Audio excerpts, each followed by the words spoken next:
आना आएगी। गोली तो चल गई 6 मरतबा गाड़ी के ऊपर, 6 फीट के फासले से जालिमों ने गोली मारी। अल्लाह ने कहा तेरा आज मौत का दिन नहीं है। और रसूलुल्लाह सल्लल्लाहु अलैहि वसल्लम का सदका है, कमली वाले का करम है, कुछ नहीं होने वाला इंशाअल्लाह ताला। मेरे अजीज दोस्तों और बुजुर्गों, मेरी आज की इस तकरीर के बाद कल से कांग्रेस के लोग आपके पास आकर खुसखुस करेंगे, खुसखुस इबलीस की तरह कान में ऐसा बोला हो। तो इन कांग्रेसियों को मैं पूछना चाहता हूं, तुम्हारे 12 एमएलए जीतकर मोदी के पास क्यों चले गए? क्या मुझसे पूछ कर गए थे या साबिर काबुली वाला ने उनको गुलाब जामुन खिलाकर भी जाया था?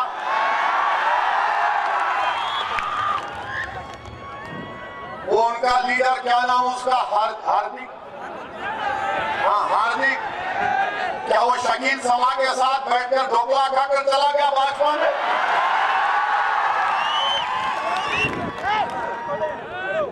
हम हर चीज की जिम्मेदारी ओवैसी के ऊपर। अब एक दिन आ जाएगा कल कांग्रेसी बोलेंगे कल ओवैसी यहां से गया था इसलिए भैंस ने दूध देना नहीं शुरू बंद कर दिया। कल कांग्रेसी बोलेंगे ओवैसी का भाषण हुआ तो मुर्गे ने सुबह भांग देना बंद कर दिया। यानी हर चीज की जिम्मेदारी हमारे पे।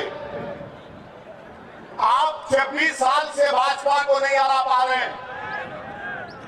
1984 में आखिरी मर्तबा एक मुसलमान एमपी बनकर दिल्ली गया था, उसके बाद नहीं जीता है। हम जिम्मेदार।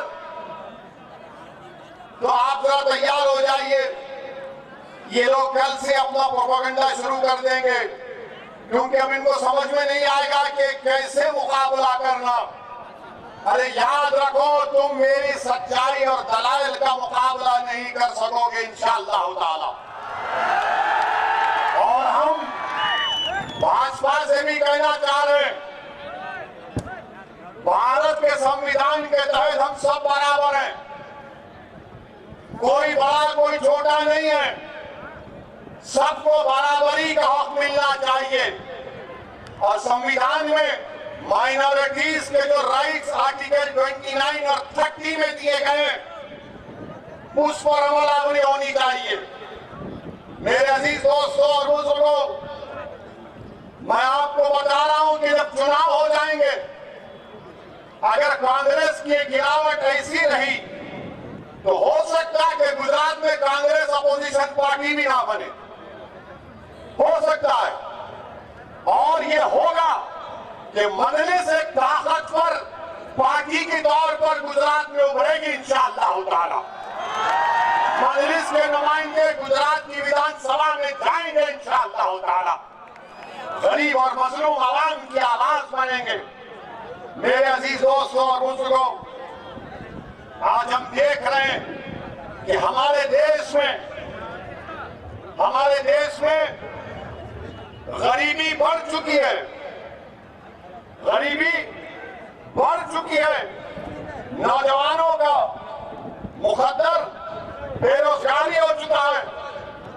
और भारत के प्रधानमंत्री से जब ये पूछा जाता है कि देश के प्रधानमंत्री नौजवान बेरोजगार है, आरएसएस से पूछा जाता है कि भारत का नौजवान अनएम्प्लॉयड है, तो बोलेंगे बेरोजगार क्यों है तू, रोजगार पे लग जा, मॉब लिंचिंग कर ले। कभी मुगलों को गाली दे दे, एक पिक्चर बना दे और गाली देते रहे। मगर हम देश के प्रधानमंत्री को ये पूछना चाह रहे हैं। लोग अक्सर बोलते हैं ये ओवैसी बहुत खाली एक समुदाय की बात करता है। मैं कभी एक समुदाय की बात नहीं किया। मैं आसमान के नीचे बसने वाले भारत की इस अजीमुशान सरजमीन पर बसने वाले भारतीयों की उसमें गरीब और मजलूमों के इंसाफ की बात करता आया। और आज मैं पूछना चाह रहा हूं भारत के प्रधानमंत्री नरेंद्र मोदी से कि देश के प्रधानमंत्री आप युवाओं को नौकरी क्यों नहीं देते? 60 लाख नौकरियां हैं। सुनो कच्छ के बेरोजगार नौजवानों, सुनो गुजरात के बेरोजगार नौजवानों, सुनो भारत के बेरोजगार नौजवानों, गवर्नमेंट के पास, सरकार के पास 60 लाख नौकरियां हैं और 8 साल से देश के प्रधानमंत्री कुछ नहीं कर रहे हैं। मोदी सिर्फ भाषण देते हैं, वादे करते हैं, ड्रामा करते हैं और उसके बाद जनता को भूल जाते हैं। 60 लाख नौकरियां कहां पर हैं? मैं पढ़ के सुनाता हूं मीडिया के लिए। बोलना है ना, हमारे दोस्त हैं, दुश्मन भी हो सकते हैं मगर मैं आपका दोस्त हूं। सेंट्रल गवर्नमेंट में, सेंट्रल मिनिस्ट्री और डिपार्टमेंट में 9,10,000 नौकरियां हैं। कितने हैं? 9,10,153 नौकरियां हैं। कितनों को नौकरी होना? हाथ उठाओ। कितनों को नौकरी होना? हाथ उठाओ। डरो मत, कुछ नहीं होता। अब जब नौकरी होना, ये 9 लाख नौकरियां सेंट्रल गवर्नमेंट और डिपार्टमेंट में, और बैंक में कितने नौकरियां? पब्लिक सेक्टर बैंक में 2 लाख 2 लाख नौकरी है। भारत के प्रधानमंत्री नौकरी क्यों नहीं देते? तो बोलते कश्मीर फाइल देख ले। फिर हेल्थ में 1,64,480 नौकरियां हैं। 1,64,000। आंगनवाड़ी में 1,76,057 नौकरियां हैं। अब बोलो ये भड़काऊ भाषण है? प्राइमरी एजुकेशन में सेंट्रल गवर्नमेंट के नवोदय विद्यालय में 16,329 नौकरी है। 16,339। स्टेट के प्राइमरी स्कूल में प्रदेशों के 8,37,000 नौकरियां हैं।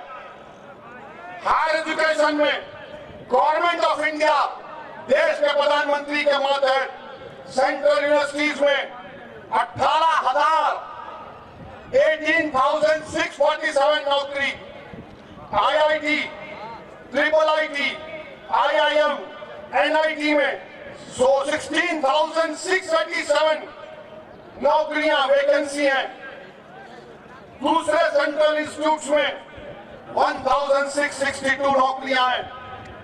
आर्मी और पुलिस में, इंडियन आर्मी में 1,07,505 नौकरियां हैं। सेंट्रल रिजर्व फोर्स में 91,929। प्रदेशों की पुलिस में 5,31,737। सुप्रीम कोर्ट में 4, हाई कोर्ट में 419, डिस्ट्रिक्ट और लोअर कोर्ट में 4,929। तो टोटल कितना हुआ? 60,82,130। अब भारत के युवाओं से पूछ रहा हूं, तुम ओवैसी को गाली दो, बल्कि तुम्हारा बस चला तो मेरी जान भी ले लो, मगर ये बताओ कि 60 लाख नौकरियां देश के प्रधानमंत्री और भाजपा तुमको क्यों नहीं दे रही है? तुमको क्यों बेरोजगार बना के रखी है? पूरे विश्व में, पूरी दुनिया में अगर कहीं पर नौजवान युवा बेरोजगार है सबसे ज्यादा तो भारत में। और ये फिगर कहां से आए? ये 60 लाख का फिगर कहां से आया? बोल रहा हूं, ये मैंने नहीं लिखे, ये भाजपा के MP पीलीभीत के श्री वरुण गांधी ने लिखा का है, बीजेपी का एमपी है, वरुण गांधी बीजेपी का, और अपनी पार्टी में रहकर कह रहा है कि देश में 60 लाख नौकरियां है। मोदी, तुम गरीब को, नौजवान को नौकरी दोगे या सिर्फ भिड़ाते रहोगे, लड़ाते रहोगे लोगों को? अब मीडिया बोलेगा ओवैसी ने भिड़ाने की बात की। मीडिया 60 लाख का जिक्र नहीं करेगा, ये ओवैसी ने कच्छ में भाई भिड़ाने की बात की। यही देखना कल सुबह 11 बजे छोटा शुरू होगा और शाम में 6 बजे से हमारी निकाह होगा, शादी करेंगे हम तो टीवी के लिए दूल्हे भाई हैं, बगैर हमारे लोगों को चैन नहीं मिलता। मगर 60 लाख नौकरियां कौन देगा? 60 लाख नौकरियां प्रधानमंत्री क्यों नहीं देंगे? मैं आज इस जलसे से भारत के युवाओं को पैगाम दे रहा हूं, तुम अपनी नौकरी का डिमांड करो देश के प्रधानमंत्री से, पूछो भाजपा से 60 लाख नौकरियां दोगे नहीं दोगे हमको? महंगाई आसमानों को छू रही है, पेट्रोल डीजल बढ़ता जा रहा है, बढ़ता जा रहा है, और कुछ इसकी बात नहीं होती है। तो इसीलिए नौकरी भारत के प्रधानमंत्री को देना है। 60 लाख नौकरी दो प्रधानमंत्री, 24 के चुनाव से पहले दो, और गुजरात के चुनाव से पहले कम से कम 20 लाख तो दे सकते हैं आप, वरना फिर आकर बोलेंगे 80-20 कब्रिस्तान शमशान।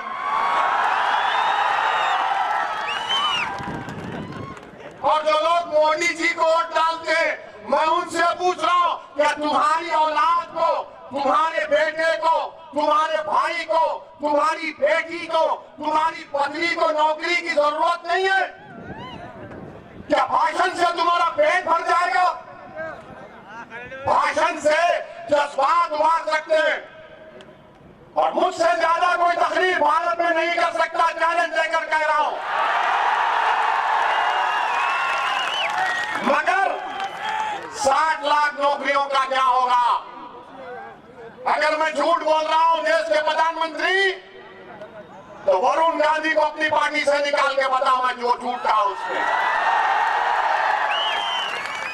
क्योंकि मैं शुरू में नाम नहीं लिया था, पूरा बोलने के बाद लिया। ये भी टैक्टिक है अपनी। अब आप बोलेंगे, ये भाजपा के लोग बोलेंगे ये क्या कर रहा है, ये इसको तो चाहिए था कि पाकिस्तान पे बोले। अरे पाकिस्तान से हमको क्या लेना देना प्यारे? पाकिस्तान से हमको क्या लेना देना? ये यहां पर बॉर्डर है, हमने कहा उधर ही हम इधर ही, बॉर्डर है ना, हमारे ऊंट भी नहीं जाते तो हम कहां जाएंगे? इंशाअल्लाह हमारे ऊंट भी भारत के पानी में ही जीते हैं। मोदी जी, आपको तो मोहब्बत है ना कच्छ से,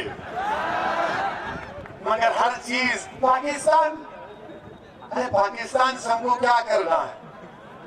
हमने तो पाकिस्तान के पैगाम को ठुकरा दिया। हमने भारत को अपनी सरजमीन मानते आए और मानते रहेंगे। तो आप बोलेंगे मुगल, अरे 60 लाख नौकरियां आपने इसलिए नहीं दी क्योंकि औरंगजेब ने कहा था मत दो।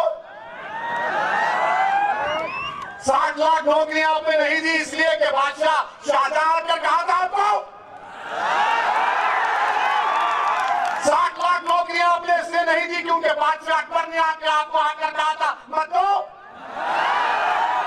हर चीज मुगल जिम्मेदार। अरे मेरा कोई रिश्ता नहीं है मुगलों से, मेरा रिश्ता इस सरजमीन से, भारत से और रहेगा हमेशा।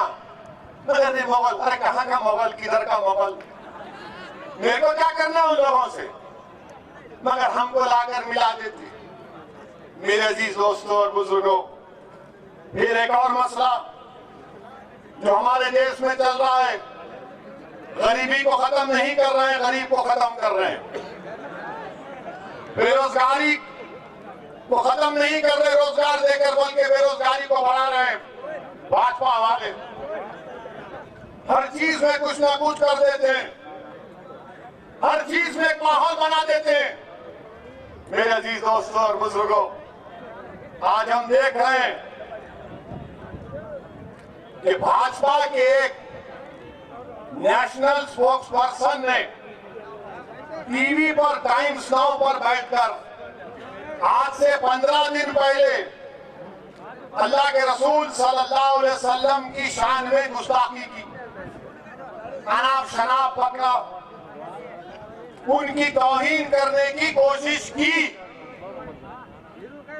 तौहीन कोई नहीं कर सकता इंशाअल्लाह ताला मेरे आका की शान में, कोई नहीं कर सकता, कोई नहीं कर सकता। कोशिश की और कुरान में अल्लाह ने क्या कहा, वो रफाना लका जिक्रक, हमने आपके जिक्र को बुलंद किया। उलमाओं के मशवरे पर अमल कर रहा हूं। अल्लाह ने कुरान में क्या फरमाया, वो रफाना लका जिक्र है मेरे हबीब, हमने आपके जिक्र को बुलंद किया। उलमाए कराम ने कुरान की तफसीर में लिखा कि अल्लाह ने प्रॉफेट मोहम्मद सल्लल्लाहु अलैहि वसल्लम के जिक्र को इस तरह बुलंद किया कि हजरत अबू सईद खुदरी रज़ियल्लाहु ताला अन्हु रिवायत करते हैं कि रसूल अकरम सल्लल्लाहु अलैहि वसल्लम ने फरमाया, हजरत जिब्राइल आते हैं और रहमतुल आलमीन सल्लल्लाहु अलैहि वसल्लम से पूछते हैं कि अल्लाह ने आपके जिक्र को कैसे बुलंद किया। कमली वाले आका फरमाते हैं कि अल्लाह जानता है। तो हज़रत जिब्राइल फरमाते हैं कि अल्लाह फरमाता है कि मेरे हबीब, हम आपके रफी जिक्र को ऐसा बुलंद किए कि जहां कहीं भी अल्लाह फरमा रहा है कि जहां कहीं भी मेरा जिक्र होगा वहां पर आपका जिक्र होगा। जहां कहीं भी अल्लाह का जिक्र होगा वहां पर मोहम्मद सल्लल्लाहु अलैहि वसल्लम का जिक्र होगा। कलमे में अल्लाह का जिक्र तो मोहम्मद सल्लल्लाहु अलैहि वसल्लम का जिक्र। अल्लाह कुरान में फरमा रहा है कि मेरी इताअत करो और मेरे हबीब की इताअत करो। अल्लाह और फरिश्ते रसूल रहमत पर दुरूद और सलाम भेज रहे हैं और हमसे कह रहे हैं कि मेरे हबीब पर दुरूद और सलाम भेजते रहो। वो रफाना लका जिक्र। अब कोई कोशिश भी कर ले, कुछ नहीं होगा इंशाअल्लाह ताला। मगर तुम अपनी जबान से अनाप शनाप तक के मुसलमानों से नफरत का इजहार करे हो। 15 दिन हो गए, हमने पुलिस कंप्लेन भी की, मगर आपने कुछ नहीं किया। आपने अनाप शनाप वक्त दिया और लोग बोलते कि वैसी तुमको इतना तकलीफ क्यों हुई, मेरे से पूछते। तो मैं उन दीवानों से कहना चाह रहा हूं, किसी शायर ने अच्छा कहा था कि फर्श वाले तेरी शौकत का उलू क्या जाने। फर्श वाले तेरी शौकत का उलू क्या जाने, खुसरो अर्श पर उड़ता है फरेरा तेरा। अब ये लोग ये आगे है बोले हैं, तुम क्या बोल सकते, तुम कुछ नहीं बोल सकते। तुम सिर्फ अपनी जबान से अपनी गंदी सोच का इजहार तुमने किया। और किसी शायर ने खूब कहा, मिट गए मिटते हैं, मिट गए मिटते हैं, मिट जाएंगे आधा तेरे, ना मिटा है ना मिटेगा कभी चर्चा तेरा। सच है ना ये? क्या कभी रसूलुल्लाह का चर्चा खत्म होगा? क्या मोहम्मद सल्लल्लाहु अलैहि वसल्लम का जिक्र खत्म होगा? क्या जब तक दुनिया कायम रहेगी मोहम्मद मोहम्मद सल्लल्लाहु अलैहि वसल्लम का नाम रहेगा, बाकी रहेगा इंशाअल्लाह ताला। मगर हम देश के प्रधानमंत्री से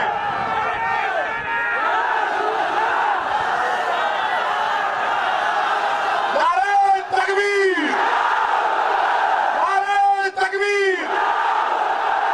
हम देश के प्रधानमंत्री से हाथ जोड़कर विनती करते हैं कि आप अपने नेशनल स्पोक्स पर्सन के खिलाफ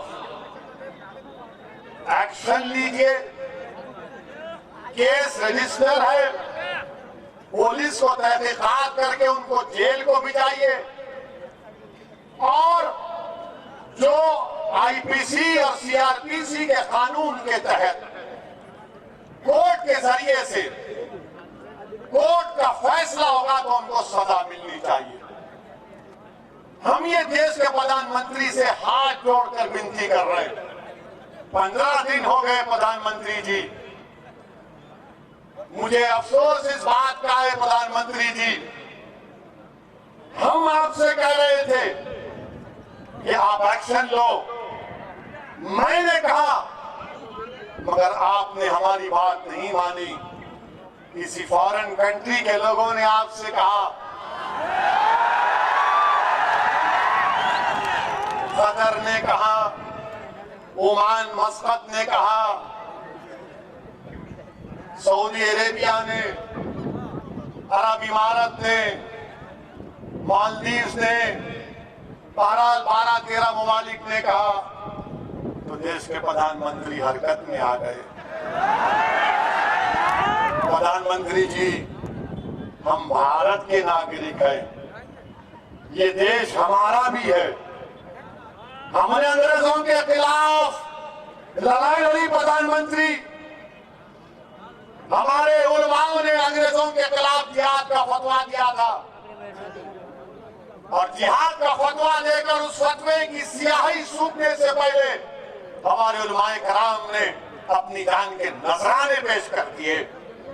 काला पानी की सजा हमारे उलमाओं को हुई तो उन्होंने बुज़दिली के मुजाहरे नहीं किए, 9 मरतबा अंग्रेजों से भीख नहीं मांगी, माफी की, 9 मरतबा खत लिख कर भीख नहीं मांगा, बल्कि अंग्रेजों से कहा या तो मुल्क को छोड़ो या हमको फांसी पर चढ़ा दो। हमने फांसी के फंदे को मुस्कुराकर कबूल किया, मगर हमने भारत को अपना वतन माना। देश की आजादी में यही भूज और कच्छ की सरजमीन से यूसुफ खैर अली ने गांधी के साथ नारा दिया था, क्विट इंडिया, भारत छोड़ो अंग्रेजों। आज हम आपसे कह रहे हैं, मगर आपने हमारी बात को नहीं सुना। आज भी हम अपील कर रहे हैं देश के प्रधानमंत्री से कि आप उनको गिरफ्तार करवाइए, उन पर क्रिमिनल केस चलाइए और देश के प्रधानमंत्री से उम्मीद करते हैं कि वो हमारी इस बात को सुनेंगे। मगर अफसोस के साथ कहना पड़ रहा है कि जुमे के दिन एहतजाज हुआ और बहुत जगह पर तशद्दुद भी हो गया। मेरे अजीज दोस्तों और बुजुर्गों, मैं तशद्दुद के खिलाफ हूं। तशद्दुद ना जनता करे और ना पुलिस करे, कोई भी वायलेंस नहीं कर सकता। अब एक बात आपको और मीडिया के जरिए कहना चाह रहा हूं, जो बात बीजेपी के नेशनल स्पोक्स पर्सन ने कही, 15 दिन हो गए, जेल को नहीं गए, अरेस्ट नहीं किया गया। अब मिसालें देकर बता रहा हूं, जो प्रधानमंत्री कहते ना सबका साथ, सबका विश्वास, सबका विकास, ये सब झूठ है। क्यों है? 27 जुलाई 2019 पीटीआई की रिपोर्ट है कि एक फहीम अजीम सिद्दीकी है मेरठ जिले के, उन्होंने देश के प्रधानमंत्री की फोटो को तोड़ मोड़ कर पेश किया, उनको गिरफ्तार किया गया गद्दारी का देश के ऊपर इनके इल्जाम लगाकर जेल को बिठाया गया। एक केस ये 2014 में एक ब्रिजेश यादव साहब है बलिया जिले के, 2014 में वहां पर ये ब्रिजेश यादव साहब 2017 में 500 की नोट जब गायब हो गई थी रातों रात, याद है ना, मोदी ने कहा नहीं,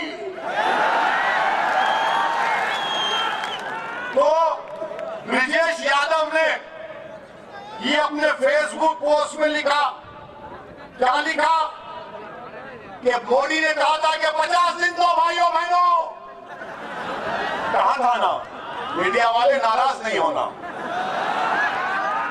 उसने कहा 50 दिनों के, बताओ क्या हुआ, तो ब्रिजेश यादव को 22 दिन जेल में रखा गया।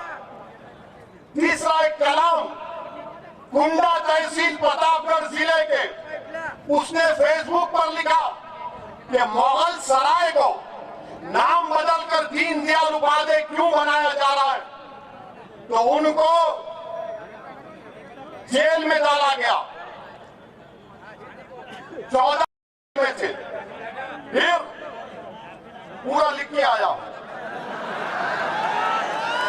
10 मई 2022 इस साल पीटीआई की रिपोर्ट, एक इरफान हुसैन है फतेहगढ़ के, उन्होंने फेसबुक में प्रधानमंत्री के बारे में अनाप शनाप लिख दिया, तो 10 मई 2022 को इरफान को जेल को डाल दिया गया। 7 जून 2022 कलकत्ता में रॉडर राव एक आदमी है गोवा में बैठकर इसने ममता बनर्जी के खिलाफ अनाप शनाप कर दिया, तो कलकत्ता की पुलिस गोवा जाकर उसको गिरफ्तार करके जेल में डालती है। 17 अगस्त 2021 मनमोहन मिश्रा चेन्नई में, यूपी की पुलिस गई कोतवाली की, तुमने मोदी के बारे में यूट्यूब में अनाप शनाप कहा, जेल में डाल दिया। फरवरी 2018 2 लोग बलिया के, मोदी जी योगी और हिंदू भगवानों के खिलाफ अनाप शनाप बका, जेल में डाल दिया। एक जाकिर दियागी है मुजफ्फरनगर का, इसने योगी के बारे में कोई मस्खरापन किया, उसको जेल में डाल दिया गया। जब योगी, मोदी और ममता बनर्जी पर कोई बोला जाता है तो जेल में डाल दिया जाता है। एक केस में तो 5 साल के बाद डाला गया। और मेरे रसूल सल्लल्लाहु अलैहि वसल्लम के शान में वो नुपुर शर्मा अनाप शनाप बकती है। 15 दिन हो गए, आप उसको आराम से घर में बिठा कर रखें। अब बताओ मुझ पर इल्जाम लगाने वालों मैं क्या करूं? मेरे रसूल के बारे में अनाप शनाप बका जा रहा है। ये 5 तुमको वाकयात बता रहा हूं, और फिर तशद्दुद वायलेंस का मैं खिलाफ हूं। बताओ, झारखंड में 2 मुस्लिम बच्चों को गोली मार दी गई। पुलिस ने मुदस्सर को जो इस्लाम नगर का है, साहिल को जो चिश्तिया नगर का है, ये बच्चे शहीद हो गए, मर गए, कत्ल कर दिया गया। सर पे गोली मार दी साहिल के। ये बच्चों को गोली मारेंगे आप? बताओ, झारखंड की हुकूमत जो कांग्रेस की सरकार है, जेएमएम की सरकार है, 2 बच्चों को गोली मार दिए। अफसर आलम एक बच्चा है, 6 गोलियां उसको मारी गई, 4 निकाली गई, 2 गोलियां उसके जिस्म में। और वो साहिल की मां क्या कह रही है, मैं वीडियो देखा, वो कह रही कि रसूलुल्लाह सल्लल्लाहु अलैहि वसल्लम के लिए मेरे बेटे ने अपनी जान को कुर्बान कर दिया।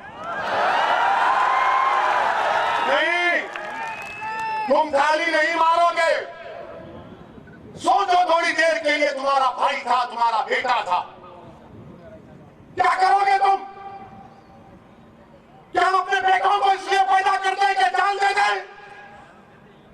क्या हमारी जान की कीमत नहीं है? क्या उस बच्चे की उसके मां को हक हासिल नहीं था कि उसके ज़ईफ़ी का सहारा बने? ये मेरी लड़ाई है। इस पे बोलते भड़का भाषण दिया, 2 बच्चे मर गए, गोलियां मार दिया आपने। ये नहीं होता था अगर देश के प्रधानमंत्री एक्शन ले लेते। मैं वायलेंस को कंडेम करता हूं, प्रोटेस्ट होना चाहिए मगर संविधान के दायरे में होकर रहना चाहिए। प्रोटेस्ट करना हमारा बुनियादी हक है, फंडामेंटल राइट है, मगर अमन के साथ। यहां पर 2 बच्चे चले गए, प्रयागराज में लोगों ने प्रोटेस्ट किया तो आपने आफरीन फातिमा के घर को तोड़ दिया, पूरे घर को तोड़ दिया। क्या कहा उत्तर प्रदेश की सरकार ने कि इसका बाप और ये जिम्मेदार है? क्या कोर्ट किस लिए है फिर बताओ आप?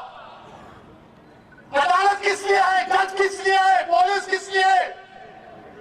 अगर तुम तय कर लोगे 15 दिन से नुपुर शर्मा गिरफ्तार नहीं होती और हमारे खिलाफ जजमेंट दे दिया जाता है कि तुम मेन आदमी हो, तुम्हारे घर को तोड़ दिया जाएगा और घर को तोड़ रहे हैं। और ये मीडिया के लोग जो इंग्लिश चैनल है न्यूज 18, वो क्या कहता है? वो क्या कहता है कि आफरीन फातिमा के घर से, आफरीन फातिमा के घर से पोस्टर निकला। पोस्टर पर वो रिपोर्टर दिखा रहा है, अंग्रेजी में लिखा है, When injustice becomes law, rebellion becomes a duty।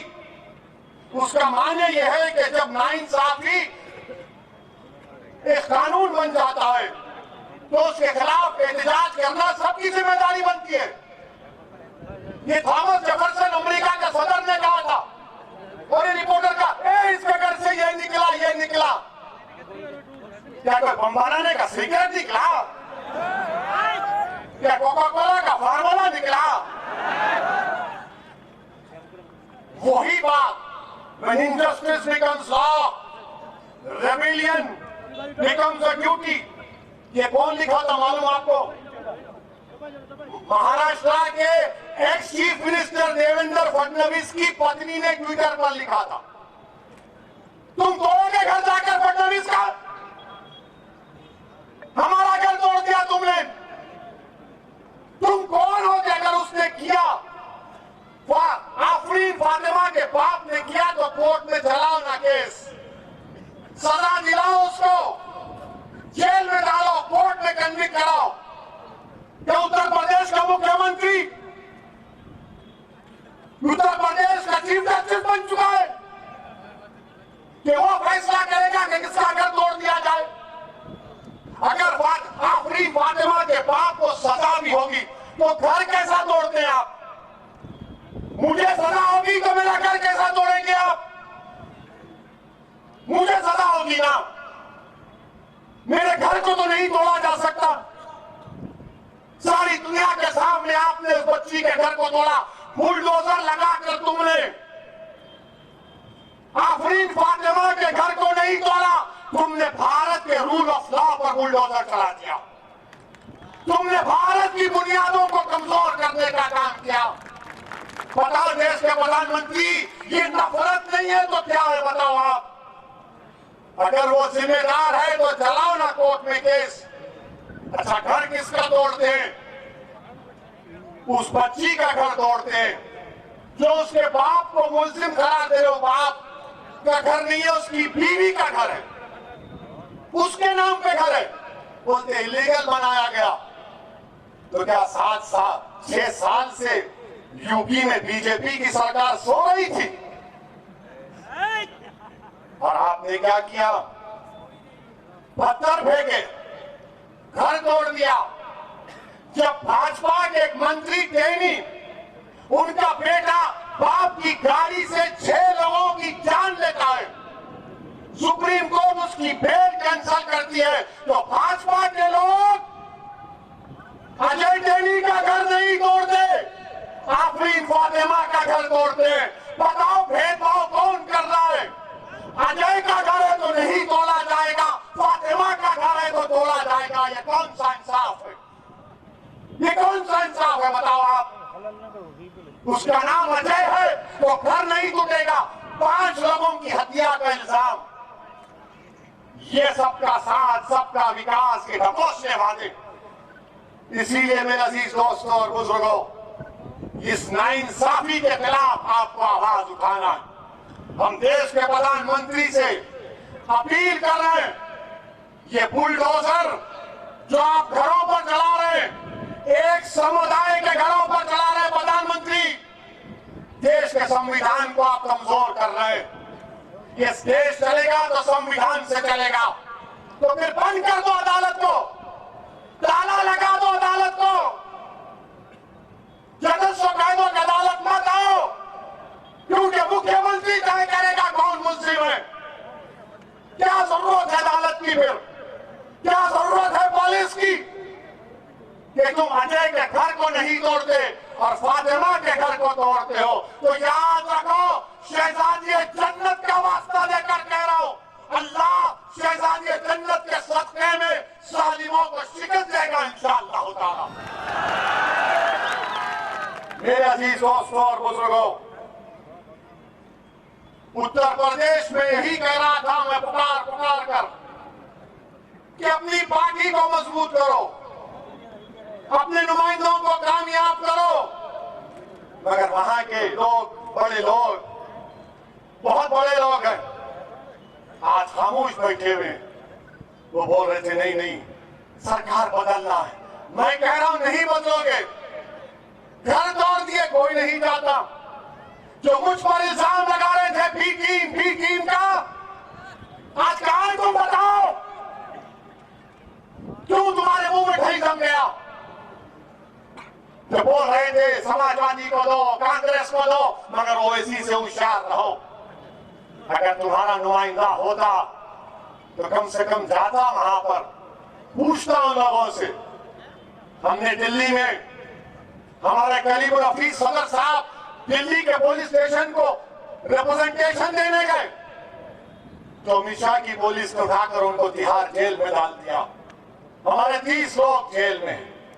मेरे अजीज दोस्तों और बुजुर्गों, मेरी आपसे दरमंदाना अपील है कि आप मुत्तहिद रहिए, मजलिस का साथ दीजिए। और मैं अपनी तकरीर का इख्तिताम उस दुआ से करूंगा जो ताइफ के वक्त, बल्कि उस हदीस शरीफ में आया कि अल्लाह के रसूल सल्लल्लाहु अलैहि वसल्लम ने ताइफ के वक्त ये दुआ की थी। आज आप और हम रब्बे कायनात के सामने हाथ उठाकर हम दुआ करते हैं कि इसका तर्जुमा पढ़ रहा हूं जो किसी आलिम दीन ने मुझे भिजाया कि अल्लाह के रसूल सल्लल्लाहु अलैहि वसल्लम ने ताइफ के सफर में, ताइफ के वक्त की दुआ फरमाई थी कि अल्लाह मैं अपनी कमजोरी और वसाइल की कमी और लोगों की नजर में बेवक्ती का शिकवा आपसे करता हूं। या अल्लाह हम अपनी कमजोरी और वसाइल की कमी और लोगों की नजर में बेवक्ती का शिकवा आपसे करते हैं।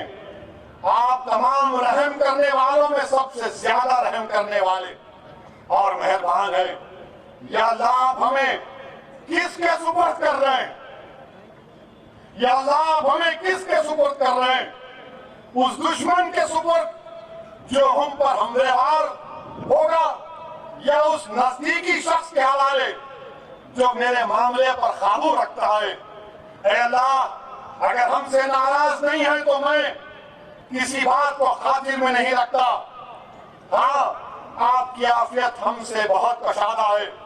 अल्लाह, हम आपके इस मुनव्वर चेहरे जिससे तारीकियां रोशन हो गई हैं, इससे दुनिया और आखिरत के मामला दुरुस्त होते हैं, ये आपकी पनाह में आते हैं। आपके गजब के नाजिल होने से और आपकी नाराजगी के शिकार होने से तेरे ही तरफ लौटते हैं। या अल्लाह, यहाँ तक कि आप राजी हो जाएं और आपके सिवा किसी की कोई ताकत और तदबीर नहीं है, तो अपने रिश्ते को अल्लाह से मजबूत रखो। जो लोग घरों को तोड़ रहे हैं वो भारत को कमजोर कर रहे हैं। याद रखो भाजपा वालों, इख्तिदार हमेशा तुम्हारे पास नहीं रहने वाला है। देश रहेगा इंशाअल्लाह ताला। और देश को मजबूत रखना है। मेरी आपसे गुजारिश है कि मजलिस को मजबूत करिए, मुत्तहिद रखिए, भूज में अमन को और मजबूत करिए और इस पार्टी को कामयाब करिए। आपका फिर से शुक्रिया कि आपने अपना कीमती वक्त निकालकर आज यहाँ पर आए। मैं आपकी मोहब्बत को सलाम करता हूँ। मेरे पास अल्फाज नहीं है कि आप हजारों की तादाद में यहाँ पर आए हैं। और सुनो मोदी जी, अगर आपकी भी सभा होगी तो लोग ऐसा मोहब्बत से नहीं आते होंगे। लोगों को लाया जाता है, गाड़ी में बैठ, गाड़ी में बैठ। यह ओनली मोहब्बत है। अल्लाह इस मोहब्बत को कायम रखे। आपका बेहद शुक्रिया। अस्सलाम वालेकुम व रहमतुल्लाहि व बरकातहू।